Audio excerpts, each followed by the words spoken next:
Welcome back. Deck Hockey Focus here, checking in with you guys again. The action up north has just ended. Team USA is both performing very, very well, both the 17 and the 19. So we're going to take a look at that and check. It feels good to be back. I don't know if you guys know, our kind of origin story is in the 3-on-3 game. So this might be new to some of you guys out in the 5-on-5s that are maybe more accustomed to a traditional style game. It's a little bit different. So we're gonna see some pretty cool highlights here coming up. Yeah, no, we if you guys haven't noticed, we have spent a lot of time on the 5-on-5 game over the winter. But that's how schedules work. So we're transitioning back to 3-on-3. We've got obviously the U17 and U19 that Mock mentioned wrapping up in Montreal for their World Championship, and then we've got some good stuff coming up. Yeah, so let's take a peek. Should we start with the young guns? Let's do it. U17 team coming right out of the gate here against Team North America. The shootout, first of all, I want to say was awesome. Absolutely. And I think before we even get to that point, one of the things I think we need to mention is that when you have a national team, like, you don't have the opportunity to play together every day. You don't have the opportunity to practice camps and all that stuff. So you have maybe one or two chances. Yeah. But it's not until you really get to where you're going. So we've got pockets of guys that might be from the same town or have played together before, but as an entire squad, exactly, there's going to be a feeling each other out kind of period. And I think, we picked it up quickly. Yeah, absolutely. And I think this was one of those learning curve games. You can see it on the screen. Jack Dowling with 3 goals from New Jersey. Gabe Barrera with goal and assist. He's from Chicago. And these guys kind of started to gel as this went forward. So North America, North Canada, if you're watching some of the games, not really sure what they're called. Sure. But they, that was a good back and forth battle. And really, United States gelling as a team here. So yeah, even though early on in the tournament, pulling out and getting some points on the board, which is nice. Absolutely. But then we transitioned to their second game. Yeah, Slovakia. And we've seen Slovakia as an international powerhouse, basically, moving forward. And again, the U17 team, I mean, look at the shots. Yeah. Can't score goals if you don't throw it at the net. And boy, there was no shortage of that. No, and I think that really speaks to the background of Slovakian ball hockey, that this is a pro sport for them, right? Yep. They live it, they breathe it, they do it every day. And Slovakia has, and even the Czech Republic for that matter, has cultivated this culture of ball hockey, number one. And they're nothing to be you don't take taken them lightly. Absolutely. So I mean, it's good again to see, like we said, we got some Jersey boys figuring it out. Absolutely. Marquez, actually he played on a lot of teams. And Malilo, both of those guys from South Jersey, coming out, unfortunately didn't get the result they were looking for, but I think that shootout went into 7 or 8 rounds. It went deep. Yeah. So U.S., started the tournament, shootout win, shootout loss. Yeah, so then let's move forward here against Quebec. And this was a handy victory. This is when you saw us start to get our feet under us and really, like we were talking about with the team chemistry and things like that. The power play was working overtime. Absolutely. I mean, it seemed like, I think especially in this game, I don't know exactly how many power play goals we had, but it seemed like it was the lion's share, if I'm with the main advantage. And I think that's, especially with the 3-on-3 game, power plays are where you make your bed. Absolutely. That's your moneymaker right there. And in this tournament, we saw a lot of tight called games. I'm not discrediting the refs whatsoever. They called a great tournament. Yeah. It was fair across the board and very consistent. Well, and with the limited space, like you were saying, there's a lot of close plays where, it results in a penalty, but it's not really, there's not a whole lot you can do just because everything is so, quick bang, bang in limited space, and everything is basically a 50-50 battle. There's no neutral zone to kind of catch your breath. So you see a lot more unfortunate penalties. But what I think the call out here is, we led the show off like we've been talking about 5-on-5 a lot, and now we're on 3-on-3. Well, really, Quebec is the epicenter of 3-on-3. Yeah, that's where it lives. They are, and we've seen that. The red light guys. We talked about them a lot because they're from that 3-on-3 background, and this is basically home base for that. Absolutely. So the United States actually with a handed victory over what I would imagine, and I'll be honest, coming into this game, I thought Quebec would handle this. United States proved that, you know what, we're here and we're real and we're going to win. So 8-2 on that one. So we're going to close out. Good to see. Again, going back up north with Canada. Yeah, and guys, you've seen the story play out before. I mean, that whatever we call it, the battle for North America, we try to hype it up there, but we do get super hyped for these games. I mean, there's honestly no better rivalry in sports than USA and Canada, and unfortunately, they have had our number recently, but I think that'll change moving forward. I think so. The United States actually came out hot here. They were up to a 4-0 lead. You know, Canada, I think maybe it was nerves, maybe it was just energy from the United States that got them there. But as this game leveled out, Canada kind of chipped away. And unfortunately, we didn't get the result we were looking for, but all in, great game. Yeah, I mean, it was tight. But at the conclusion of this one, the United States actually wrapped up with a 1-1-1-1. Yeah. Oddly enough record with the 3 seed. So this game actually closed out pool play for them. Well, and it goes to show us as Team USA being in every game. That 1-1-1, I mean, that means that we're going to the wire on everything. You see us here, despite falling, you know, late in the game to Canada, that's our one loss. Every game for them has either been a handy victory or, like we've seen, the 2 OTs, shootouts, whatever. Yeah. Because, you know, moving past pool play, it will be OT rather than shootout. Exactly. And the United States in every single game, like you were saying. So, shall we continue? Yeah. So here we move ourselves into pool play, and I mean, Out of pool play, actually. I mean, yeah, out of pool play. Sorry, into the I guess the medal rounds or the finals, whatever you want to call it.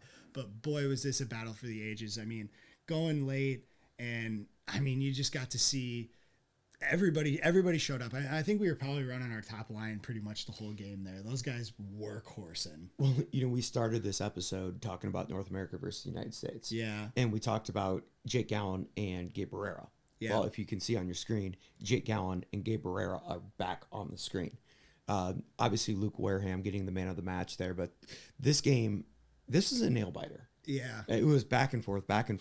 Every opportunity that was presented was capitalized on by both teams. And the United States, this actually went to overtime. And at Mock, as you were saying, like, there's no shootout. Yeah. Play till you win. With the power play coming into overtime, and the United States, 6 seconds in. Oh, and you saw it too. The rebound comes loose on the far side, at least from the benches where we are viewing point anyway. And the goalie sprawled out. Somebody with the quick hands pulls it, roofs it, ends the game. It was gloves go up. Everybody Jake hugging. Oh boy, was that a freaking nice pickup! Literally, just to have the composure to grab that quick and put it where it needs to go. Amazing. Yeah, that was Jake Allen with the game-winning goal there. Again, a Jersey boy. But this was the semifinal game. The United States put themselves in a position to succeed in the medal round. And honestly, I don't want to gloss over that. I think you don't always talk about it a lot, but those tight games, those close games, are actually matter when you come play to the medal round. Yeah. And those overtime wins and those battles got them to the 3 seed. Yeah. Which means they did not have to play the opening round at 7 o'clock in the morning. So this was a semifinal game for them. And with that win, takes them to the gold medal game. Springboarding forward, we see them. Do we have footage of the final game there? Yeah, so here we are, gold medal game, United States versus Canada. And Canada. I mean, it's the same story again. And I hate to say it, but I think going into these games, I'm always a little bit worried because I think Canada has brought in a nice product to the table, as we've seen throughout the past, year or two anyway, that we've been covering these games. And, you know, you see them coming out hot right away. And that far side dot, that offside clapper, that was basically their go-to for, I mean, half of their goals were probably that. And there's nothing, you know, not that our goalies could really do a whole lot. I mean, you see the same story there. Their goalie's doing his best there as we bang one home. But, I mean, these guys are sniping them from that far bar or from that far side and basically going bar down. I mean, Sam is a tall kid and they were putting it over his shoulder. That's tough to do. Yeah, no, in this game, as you can see, Canada really came out strong. They were up to that 3-0 lead. The United States, again, we talked about it early in the tournament, though, capitalizing on opportunities. Power play goal earlier, you just saw Landon shoot over with the power play goal there and bringing this back. So just to call out, a huge shout out to the Team USA kids. They were down early and they were down quick, but they didn't give up. They didn't stop. They won back in this game, and they played their hearts out. No, they absolutely did. And I was glad to see, I mean, there were penalties and things in this game, but I didn't see either team getting chippy or, you know, how there's always a little bit of commotion after the goaltenders whenever there's a goal or a save or what have you. I mean, despite these being a lot of power play goals here, and you see another one here from Canada, it wasn't a chippy, dirty game. These are, I don't want to say incidental contact because I feel like that means there wouldn't be a penalty, but these are tight corner battles where somebody gets their stick too high, somebody gets tied up, whatever. But it was a clean game. It was a high scoring game. And I mean, it was a lot of fun to watch despite the outcome. And here you see that dot again. Yeah, no. And just, you know, piggybacking on what you were saying, I think both teams had a lot of mutual respect for each other as they played. You know, the play across the board, even though penalties galore, it was like you said, it was incidental to the play. Like there wasn't anything dirty, nothing after the play. These kids were battling. Yeah. And they both wanted it. So you can see here the United States again, though, making their comeback. We're in the third period, which to mention in the medal round, you get that third period. Yeah. And round robin, you were only down 2 15s. Here you get 3 15s. So that stretches the game out a lot more. That gives you a lot more chances. You see the United States right now scoring down by 4. Well, and we're talking stop clock too. Absolutely. Yeah. So that time lasts, you know? But so as the waning minutes of the game kind of ticked along, we saw Canada eventually picking up the 10-6 victory. I think they might have chipped a couple in there just because we were, I mean, you have to overextend there at the end. I don't believe they got any empty netters on us. No. But what you'll often see for some of our 5-on-5 listeners is the ability to pull your goaltender in the 3-on-3 game happens substantially earlier. I would say essentially a minute a goal. Yeah, absolutely. Just because it's so much easier to dictate the possession than it might be, you know, with the shorter rink and things like you're that. You're compressed in your area, but you can adding that fourth guy, you can take that extreme risk, or what might be seen to be an extreme risk in 5-on-5 is kind of case in point. But you see it be very successful. Yeah, and it is successful. But so, you know, we did a real nice job, you know, going after there at the end. But Canada's a great team. Yeah, and they're going to be a great team moving forward. And you know what? I'm glad that if we're going to have to fall to a team, it's a team like Canada where they're some of the best players in the world and they deserve a gold medal just as much as we deserve the silver. I think in that game they played great. Well, and before we move on to U19, I think we need to talk about the silver medal a little bit. We talked about it with the women's and, you know. Feels bad. It feels bad, but kids, this is a huge accomplishment. There's only, 15 of you maybe that can come home and say, I've won a silver medal on a world stage. Yeah. So a huge accomplishment and really the rookie year for Team USA in this format. Yeah, absolutely. So that's a good way to put it. But yeah, that'll sink in, boys. I mean, once you come home, that's going to be maybe a tough ride. And then I think maybe once you're a month or two out, you look back and you think, holy cow, I actually have a silver medal right now. No, great accomplishment for Team USA. A lot to build from there, getting to that game in the first go. And I think once we see them get a little older and they get to play for U19, watch out. A lot of growth there, obviously. But again, I just want to stress, like, absolutely amazing accomplishment for Team USA coming out with that silver medal there. Congratulations. We're all proud of you. So moving to the U19, the older guys, yeah. which there was actually some crossover between the two, correct? There's a lot of crossover. So there were a lot of 17 guys that were playing on the 19 squad. So, but again, you were saying maybe bus legs. Yeah. And we were talking with the U17 team.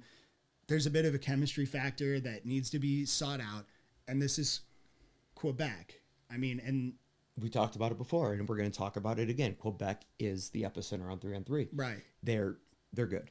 Well, and spoiler alert, Quebec goes all the way to beat Canada in the gold medal game. So right out of the gate, when you're dealing with figuring out, you know, how everybody's moving and how lines are going to work out and which goalies are going to play and all this, you go up against someone in their own backyard that eventually goes all the way. So we got the best team right off the bat. Exactly. Tough. So this game, you kind of want to call an opportunity game or a learning game about what kind of team you're going to be. Absolutely. And what we saw and what the big takeaway from this 14-2 loss is what we're about to see in the next two games. And the United States did that. So their growth and like how they regroup from this is absolutely amazing. Again, and then bounce back. Exactly. 11-4. And we talked about Slovakia again. We've talked about Slovakia before, and we're going to talk about them again. Slovakia is good at ball hockey. And I was shocked to see the U.S., I mean, banging it home. Honestly, coming out of the gate against the Quebec team, I was worried. I thought I was going to have a really bad weekend. And then we have Slovakia next, which I thought maybe might be the best team in the tournament as far as what we've seen in the past. And talk about rising to the occasion, boys. Yeah, 11-4. Yeah, you got Mike Marchese there, who played for the U17 team as well. That's right. 3 goals, 2 assists, 5 points. Kyle Schott, Waterloo, Iowa, 1 goal, 4 assists. You're studs, boys. But hey, can we talk about those penalties real quick? No kidding. Yeah, 21-13. So we had mentioned penalties before and how it's a tight game and it's more incidental when it happens, but it's also a huge opportunity to capitalize. And the USA penalty kill got it done here. I think that means that there were 2 fivers up there. Is that true? Because there's a 13, and I mean, that's you have be the case. I would have to look back at the record there, but good work, like you said, to the penalty kill. It's a good bounce back game. It's a good learning opportunity from that first game. The United States really pulled together, showed their maturity here, and got it done. Absolutely. So, next up, though, we have Pakistan. A team name that we have not seen in the past. It's good to see some international. I mean, like we talk about grow the game and we focus on that a lot locally here, but at the end of the day, the more countries that can buy into this sport, the better the sport is in the end. It makes the gold medal mean more, makes the silver medal mean more, makes the game mean more. Absolutely. And you look at the last score for USA Slovakia, which obviously has that background in ball hockey. And then you look at this one, Pakistan, not your typical name. Keeping it tight on us. But they kept it tight. They played a great game. United States coming out ahead, obviously 6-2. Stoney Patton with 2 goals and assists. Again, we're going to talk about Kyle Schott a lot in this tournament with 2 goals. But Pakistan kind of played, it was a great game. I think they're in the habit of locking people out. I think they come in this and they say, hey, you know what? We're representing our country and maybe we're not the favorite to win, but we can be a bad day for you. Yeah. And I think that was kind of what it's a low pressure situation. They tried to key on, though, is that, hey, we're going to be facing some firepower every single day. How do we lock it down? And you see here, I mean, what did we put up against Slovakia there? It was 14. 14. They hold us to 6. Exactly. So congratulations, Pakistan, again representing in the tournament. But USA, this puts them at 2-1 at a pool play. And I just want to mention, as we look at these shots on the screen and penalty minutes, we're still in the round robin. Yeah. So we're only playing 2 periods. So we're playing halves, yeah. Exactly. So after this one, though, United States gets some rest, and they have to match up against Canada. And then here we go again. Yeah. So, again, Kyle Schott, we talked about him. 1 goal, 3 assists here. Mike Marchese played for both teams. Yeah. 2 goals and an assist. Well, and that's important to mention that as these games wear on, and especially when the periods, become 3 instead of 2, these guys that are playing for multiple teams and basically carrying the bucket for both teams, that can wear on you. I mean, how many games was it in 2 days if you count both teams? This is our 8th game in the tournament that we're looking at right now. I mean, so the lactic acid has got to be building up in the muscles, and the boys are still putting the puck in the net. So that is a feat of strength as far as I'm concerned. Absolutely. And the shots on net, I mean, for, again, like a 2-period game there. And this was a battle. Banging. This was a battle back and forth. U.S. scores, Canada scores. U.S. scores, Canada scores. Unfortunately, we didn't get the result we were looking for, but this was hard fought as it can be. Well, 9 penalties apiece. Come on, boys. If they're putting on the foil for this game, it seems. But again, they're clean. There was nothing dirty or chippy. There was no punches thrown or anything. So don't think about that when you see the penalty minutes up there. But definitely no shortage of scoring opportunities. Yep, and both teams absolutely capitalized on. But this actually rounds out pool play for U19, which puts them a 2-2 record and in a 3 seed. So both teams 3 seeds going into the medal rounds. Yep, and like we talked about U17, that gives them the morning off, which greatly appreciate that. So as we kind of close out.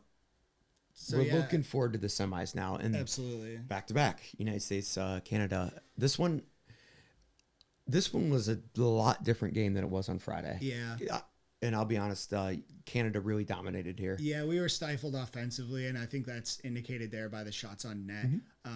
We weren't without our opportunities, but they were definitely less frequent than we saw the Canadians. I mean, the Canadians played a great game. They were connecting the dots. They looked They looked quick. They looked like they had everything together. Yeah, but this is the semifinal game here. Canada obviously advances to the gold medal. United States to the bronze. Mm-hmm. And as you're going to see here, we're going to match up against Slovakia again. And as we said, a world power, as it's been. Absolutely. Slovakia. And, I'm just going to take a second and let you watch the highlights and see what happens. But before I do that, 11 seconds of the game. Kramer scores. Yeah. Maybe it was just because we're coming off a huge battle against Canada. So we're used to playing at that top level, so the adrenaline's pumping here. You see the power play goal and the boys are getting hyped. But I'm going to say that I felt like we were in the driver's seat basically this whole game. Yeah, absolutely. We came out strong. We did, and then actually Slovakia battling back here with making it a tight game. Yeah. But the boys just never stopped on this one. They were going 100 miles an hour. Again, goal. Yeah. Goal. You're Capitalizing. You're going to see it, but man. Oh, and that was that walkthrough. Yeah, that was Andy Haberkorn that was right like there. the sickest goal of the entire tournament, Haberkorn. Yeah. So absolutely a great game. We're going to, again, I'm just going to let you watch the highlights. I don't need to narrate this for you. Well, and it's good to see the play still being outside, which good time to mention here. I was just going to say the thunderstorms are coming in, so unfortunately we don't have the ending highlights here. But that was a fun game to watch, and it was high scoring as you see, despite maybe not being able to see it there at the end. But USA putting their foot down. Yeah, no, and the funny thing is, you feel more accomplished originally when you're coming home with the bronze, than you do with that silver, even though the silver's maybe, dollar value a little bit higher. It just feels good to go out on a victory and a handy one.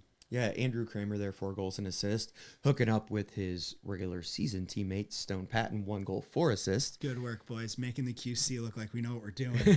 But United States battled back and forth. Slovakia actually came back from a huge deficit near the end of that game. Again, capitalizing on power plays and battled through that. They weren't willing to lose that game, and the United States just buttoned it down when they had to. Power play goal and 2 empty netters to round that out there. But congratulations to the U19 taking home that bronze medal. A huge accomplishment. Again, rookie season for this format. Yeah. United States doing some good things. So super proud of everybody We've there. got some hardware coming home. Yeah. A couple of you boys getting two two of them. medals. That's nothing to turn your nose to there. Yeah. No, a great accomplishment across the board. I hope it was a great experience for everybody there. Take that with you. It's absolutely awesome. But I think that's going to wrap it up for us today. Very big congratulations to everybody, though. Seriously, safe travels, boys. But that basically wraps it up for all of the Team USA stuff, whether it be 5s, 3s, men's, women's, kids, adults. Oh my gosh, it seems like the list goes on and on. But, it's great for the future of the sport. But speaking of future, Shaq, what do we have coming up here for the next couple of weeks? Maybe 4th of July on there. Yeah, so the 4th of July, obviously we're not doing any hockey that weekend. We're going to celebrate America's birthday. But the weekend after, we actually have local here, the NDA 3-on-3 National Championship. That's a big one for us. Yes, traditionally we see 60-plus teams showing up for this across all divisions, from kids all the way to open. Yeah. This is the big year. We look forward to it every year. We call it the best weekend of the summer. I take vacation for it. But we're going to be camping out there all weekend. Traditionally, we would play in this one, but I think you and I are taking it off this year. We got a lot of things going on. Absolutely. So we're looking forward to that. Look for that weekend after next. Mm-hmm. It'll go Wednesday through Sunday. Deck Hockey Focus will be doing what we always do, but we'll be doing it local to the rink It'll be nice. We got some things in the work for you guys. So anybody that's coming to town, we appreciate it. Come and say hi to us. We can't wait. It's going to be a great weekend. But I think that some thank yous are in order, especially to the EBHL guys. They've helped us out with a lot of the graphics. They did we had a little more of a workload there with the Team USA when they were overseas. But yeah, the EBHL guys out in Jersey.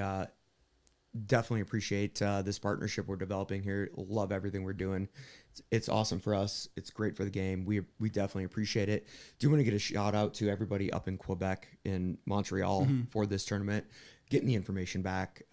Just the constant communication was absolutely some of the game Nick, footage, Pat, things like that. Swish, Micklewright, all those guys that really kind of connected us remotely to the tournament. That was absolutely awesome. Wonderful. Look forward to kind of what we have coming up, but for Deck Hockey Focus, we might be we're going to do a lot of remote stuff, but the background may be changing here in a little bit. So before we Spoiler alert, we're upgrading. yeah, and that's all based on your guys' support. So everything that everything. Well, I speaking of keep support, rambling, I want but- to say, deckhockeyfocus.com. Don't forget to subscribe to us on YouTube. We've seen a good influx there, but once we reach a certain point on that, there's a different classification that we're a part of. So if you guys can just make a good push for that, that would really help us out and make things a lot simpler without going into too much detail. But for everybody that's been following us on Twitter, that's been great. For the summer tournament, we're probably going to have the Snapchat rocking and rolling. So touch all of those platforms. We get so many views and so many things that I just want everybody to kind of diversify and help us with our numbers out. It helps us out a great deal. But couldn't be more proud of the boys, Team USA. And look for us at the summer tournament coming up in the middle of July here. Appreciate everybody.